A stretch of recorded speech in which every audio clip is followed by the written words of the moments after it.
الحمد للہ رب العالمین والصلاة والسلام علی سید الانبیاء والمرسلین اما بعد فاعوذ باللہ من الشیطان الرجیم بسم اللہ الرحمن الرحیم۔ تمام دوست احباب کو زبدۃ الاتقان فی علوم القرآن کے سبق میں ایک بار پھر خوش آمدید۔ پہلے سبق میں ہم نے قرآن مجید کی سفری اور حضری صورتوں کے بارے میں اور قرآن مجید کی وہ صورت جو سب سے پہلے نازل ہوئی، پچھلے سبق میں ہم نے یہ پڑھا تھا۔ تو آئیے آج کے سبق کی عبارت کی طرف چلتے ہیں۔ یاد رہے اس عبارت کے اندر دوسرا قول بیان کیا گیا ہے کہ مصنف نے شروع میں کہا تھا کہ قرآن مجید کی وہ صورت جو سب سے پہلے نازل ہوئی، اس بارے میں علماء کرام کے مختلف اقوال ہیں۔ پہلا قول یہ ہے کہ قرآن مجید کی سب سے پہلے نازل ہونے والی صورت وہ سورہ علق ہے، یعنی اقرأ بسم ربک الذی خلق ہے۔ پہلا قول پہلے بیان ہو چکا پچھلے سبق میں، اور اگلے سبق میں اب دوسرا قول بیان کر رہے ہیں کہ جس میں یہ بتایا گیا کہ قرآن مجید کی سب سے پہلی صورت کون سی نازل ہوئی۔ تو چلتے ہیں عبارت کی طرف۔ القول الثانی یا ایھا المدثر فقد روى الشيخان عن ابی سلمة بن عبد الرحمن قال سألت جابر بن عبد الله أي القرآن انزل قبله قال يا أيها المدثر قلت او اقرأ باسم ربك قال احدثكم ما حدثنا به رسول الله صلى الله عليه وسلم قال رسول الله صلى الله عليه وسلم إني جاورت بحراء فلما قضيت جواري نزلت فاستنبطت الوادی فنظرت امامی وخلفی وعن یمینی وشمالی ثم نظرت الى السماء فاذا هو یعنی جبریل فاخذتنی رجفة فاتیت خدیجة فامرتهم فدثرونی فانزل اللہ یا ایھا المدثر قم فانذر۔ یہاں سے مصنف علیہ الرحمٰن نے دوسرا قول بیان فرمایا کہ علماء کرام کا دوسرا قول یہ ہے قرآن مجید کی سب سے پہلے نازل ہونے والی صورت کے بارے میں، وہ یہ ہے کہ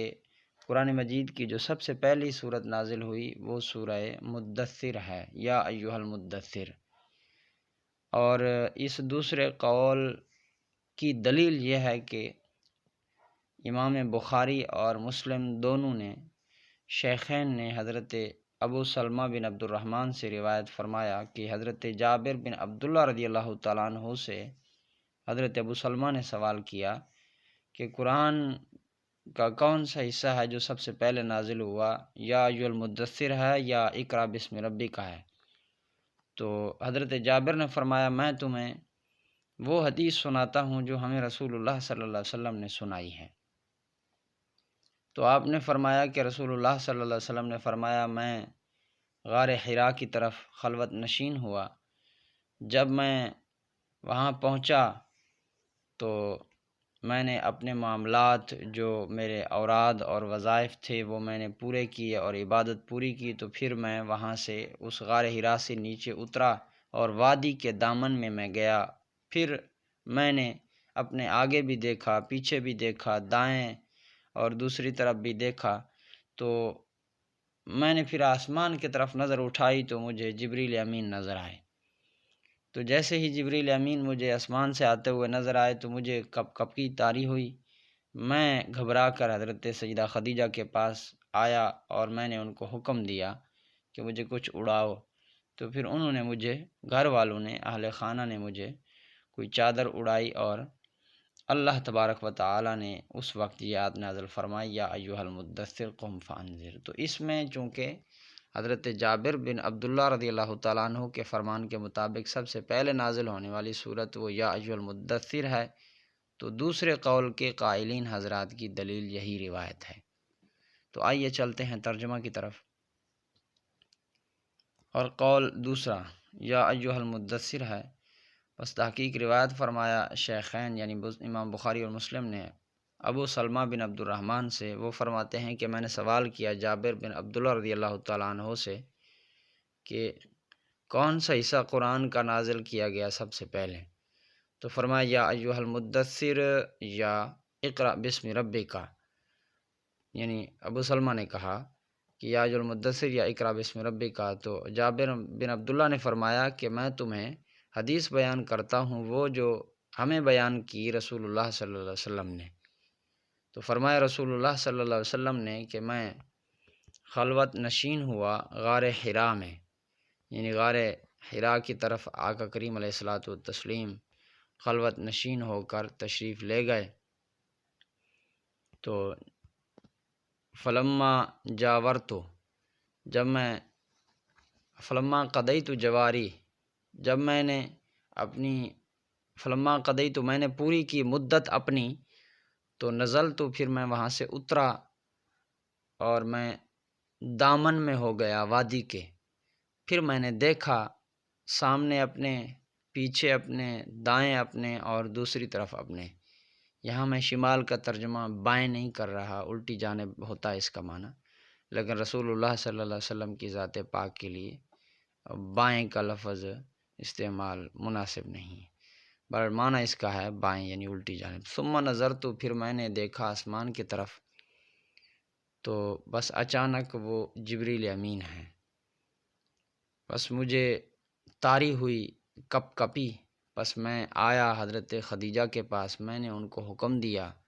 بس انہوں نے مجھے چادر اڑائی، بس اللہ تعالیٰ نے یا ایھا المدثر قم فانذر یہ آیت نازل فرمائی کہ اے چادر اوڑھنے والے اٹھیے اور ڈر سنائیے لوگوں کو۔ اب اس قول کے مطابق تو یا ایھا المدثر پہلی آیت ہے، لیکن اس حدیث پاک کا جواب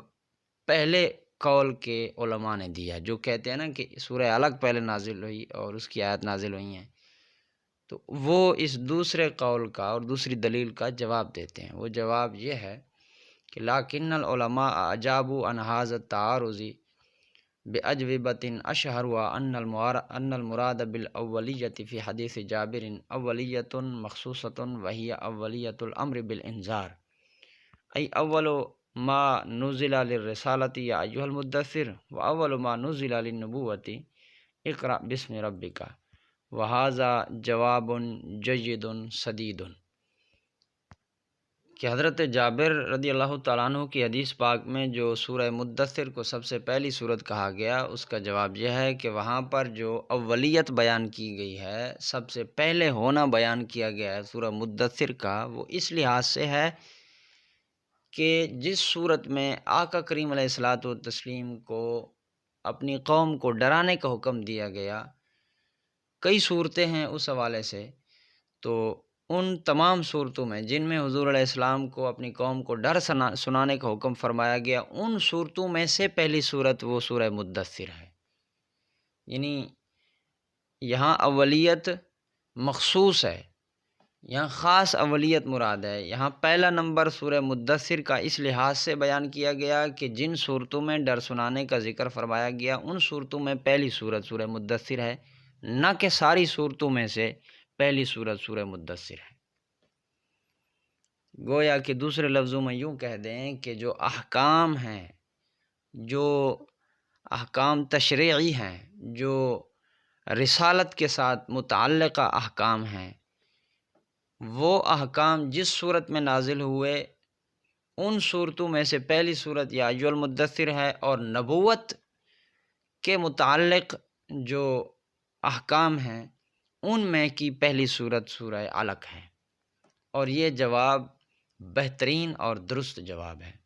تو آئیے ترجمہ کی طرف چلتے ہیں۔ لیکن علماء نے جواب دیا اس تعارض سے کئی جواب، مشہور ان میں سے یہ ہے کہ بے شک مراد اولیت کے ساتھ بیچ حدیث جابر رضی اللہ تعالی عنہ کے، یعنی جابر رضی اللہ تعالی عنہ کی حدیث کے اندر اولیت مخصوص ہے، اور وہ اولیت حکم ڈر سنانے کے ساتھ ہے، یعنی وہ جو سب سے پہلا ہے نازل کیا گیا رسالت کے لیے وہ یا ایھا المدثر ہے، اور وہ جو سب سے پہلا نازل کیا گیا نبوت کے لیے وہ اقرأ بسم ربک ہے، اور یہ جواب بہتر ہے اور درست ہے۔ وَأَجَابَ بَعْضُهُمْ بِأَنَّ مُرَادَ جَابِرٍ أَنَّ سُورَةَ الْمُدَّثِّرِ أَوَّلُ سُورَةٍ نُزِلَتْ كَامِلَةً وَهَذَا لَا يُعَارِضُ ان اقرا اول ما نزل مطلقا لانها لم تنزل كلها بل نزل منها صدرها ويؤيد هذا انه جاء في رواية اخرى عن جابر نفسه في الصحیحین۔ بعض علماء نے دوسری دلیل کا ایک جواب یہ بھی دیا ہے کہ اس صورت کے اندر جو سورہ مدثر کو اس روایت کے اندر جو اول کہا گیا، سب سے پہلی صورت کہا گیا، یہ اس اعتبار سے ہے کہ جو حضور علیہ السلام پر مکمل قرآن کی صورتیں، پوری صورتیں جو نازل ہوئی ہیں، ان میں سے پہلی صورت سورہ مدثر ہے، اور جو مطلق اولیت ہے وہ سورہ علق کو حاصل ہے کہ اس کی جو پہلی آیات ہیں، جو پچھلے سبق میں بھی ہم نے پڑھا کہ پہلی 3-4 آیات وہ حضور علیہ السلام پر نازل کی گئی ہیں، وہ سورہ علق مکمل نازل نہیں کی گئی، یعنی مطلق نزول قرآن کے اعتبار سے پہلی صورت وہ سورہ علق ہے، لیکن قرآن مجید کی پوری صورتیں نازل ہونے کے اعتبار سے پہلی اور مقدم جو صورت ہے وہ سورہ مدثر ہے۔ اور یہ جو احتمال اور یہ جو جواب دیا گیا، اس کی تائید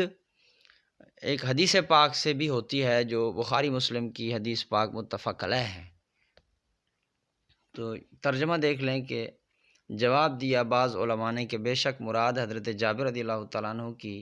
کہ بے شک سورہ مدثر وہ پہلی صورت ہے جو نازل کی گئی مکمل، اور یہ جواب نہیں معارض نہیں ہے، تعارض پیدا کرتا کہ بے شک سورہ اقرا وہ پہلی ہے جو نازل کی گئی مطلقاً، کیونکہ سورہ علق نہیں نازل کی گئی پوری، بلکہ وہ نازل کی گئی ان میں سے ابتدا اس کی، اور تائید کرتا ہے اس کی وہ جو آیا ہے بیچ روایت دوسری کی حضرت جابر رضی اللہ تعالیٰ عنہ سے صحیحین میں، یعنی بخاری مسلم میں۔ وہ کیا ہے؟ روایت ہے کہ ان رسول اللہ صلی اللہ علیہ وسلم قال بین انا امشی اذ سمعت صوتا من السماء فرفعت راسي فاذا الملك الذي جاءني بحراء على كرسي بين السماء والارض فرجعت فقلت زملوني فدثروني فانزل الله يا ايها المدثر فقوله في الحديث الملك الذي جاءني بحراء يدل على ان هذه القصة متأخرة عن قصة حراء التي نزل فيها اقرأ باسم ربك قلت وهذا اصح ما جاء في هذا الباب من ناحية الدلیل۔ فرمایا کہ یہ جو جواب دیا ایک یہ کہ حضرت جابر نے جو فرمایا ہے کہ سورہ مدثر پہلی صورت ہے، وہ اس اعتبار سے ہے کہ پوری صورتیں نازل ہونے میں پہلی صورت سورہ مدثر ہے، اور مطلقاً قرآن نازل ہونے میں پہلی صورت سورہ مدثر نہیں ہے، بلکہ پہلی صورت مطلقاً نازل ہونے میں وہ سورہ علق کی پہلی آیات ہیں۔ اور اس کی تائید حضرت جابر رضی اللہ تعالیٰ عنہ سے ہی روایت ہے بخاری مسلم میں کہ رسول اللہ صلی اللہ علیہ وسلم فرماتے ہیں کہ میں چل رہا تھا کہ اچانک میں نے آسمان سے آواز سنی، میں نے اپنا سر مبارک آسمان کی طرف اٹھایا تو وہ ایک فرشتہ آسمان سے آ رہا تھا، وہ فرشتہ آ رہا تھا جو غار حرا میں میرے پاس آیا تھا، یہ آسمان و زمین کے درمیان کرسی کے اوپر بیٹھا ہے۔ میں واپس پلٹا گھر کی طرف، اور پھر میں نے اپنے گھر والوں کو کہا کہ مجھے چادر اڑاؤ، تو انہوں نے مجھے چادر اڑائی، اور اللہ تعالیٰ نے یا ایھا المدثر یہ صورت نازل فرمائی۔ تو اس سے پتہ چلتا ہے کہ سورہ مدثر جس وقت نازل ہوئی، حضور فرماتے ہیں کہ اس میں وہ فرشتہ آیا تھا جو غار حرا میں آیا تھا، اور یہ تو پھر متفق علیہ بات ہے کہ غار حرا میں سورہ علق نازل ہوئی تھی، سورہ علق کی پہلی آیات نازل ہوئی تھی۔ پتہ چلا کہ سورہ مدثر جس وقت نازل ہوئی ہے اس سے پہلے وہ فرشتہ حضور علیہ السلام کے پاس سورہ علق لے کر غار حرا میں آیا تھا، جس کا حضور بتا رہے ہیں۔ اور یہ جواب بہترین جواب ہے، اس حوالے سے دلیل کے جانب سے اور دلیل کے حساب سے یہ جواب زیادہ اصح اور صحیح ہے۔ تو ترجمہ دیکھیں، ان رسول اللہ صلی اللہ علیہ وسلم، بے شک رسول اللہ صلی اللہ علیہ وسلم نے فرمایا کہ درمیان ہمارے میں چل رہا تھا کہ اچانک سنا میں نے آواز کو آسمان سے، بس اٹھایا سر میں نے اپنا، تو بس فرشتہ ہے جو آیا تھا میرے پاس بیچ غار حرا کے اوپر کرسی کے، وہ جو درمیان آسمان اور زمین کے ہے، بس میں لوٹا، بس میں نے کہا مجھے چادر اڑاؤ، مجھے چادر اڑاؤ، بس انہوں نے مجھے چادر اڑائی۔ اللہ تعالیٰ نے نازل فرمائی یا ایھا المدثر۔ تو فرمان آپ علیہ السلام کا حدیث پاک میں کہ وہ فرشتہ جو آیا تھا میرے پاس غار حرا میں، یہ دلالت کرتا ہے اوپر اس بات کے کہ بے شک یہ قصہ مؤخر ہے قصہ حرا سے، وہ جس میں نازل کی گئی اقرأ بسم ربک۔ تو مصنف فرماتے ہیں قل، تو میں کہتا ہوں کہ یہ جواب زیادہ صحیح ہے کہ وہ جو جواب آئے ہیں بیچ اس باب کے، نہ ہی ہے دلیل کے اعتبار سے، یعنی دلیل کے قبیل سے سب سے بہتر دلیل اور جواب یہی ہے۔ بعض نے اس کا ایک اور بھی جواب دیا ہے، تو اس کو انشاءاللہ بعد میں پڑھیں گے۔